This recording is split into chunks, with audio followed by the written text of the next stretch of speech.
Impossible ဝါဟာ Impossible ကတ်စီရီကိုအခြေခံထားတဲ့ fighting game တစ်ခုဖြစ်ပါတယ် developer ကတော့ Quaida ဖြစ်ပြီးတော့မှ publisher ကတော့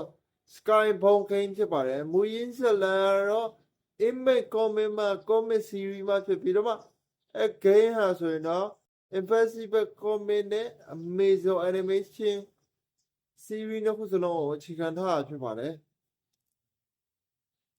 Proxima ခုနှစ်ကတော့ Realistic တိုက်ကတော့ April လ30ရက်နေ့ဖြစ်ပြီးတော့မှ2026ခုနှစ်ဖြစ်ပါတယ် Platform တော့ Xbox AS PlayStation 5 PC တို့ဖြစ်ပါတယ်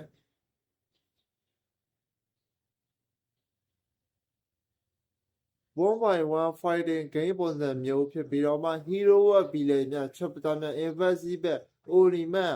Alter EV အစရှိတဲ့ပါဝင်တာဖြစ်ပါတယ်ကြည့်ရှုပေးကြတဲ့အတွက်ကျေးဇူးတင်ပါတယ်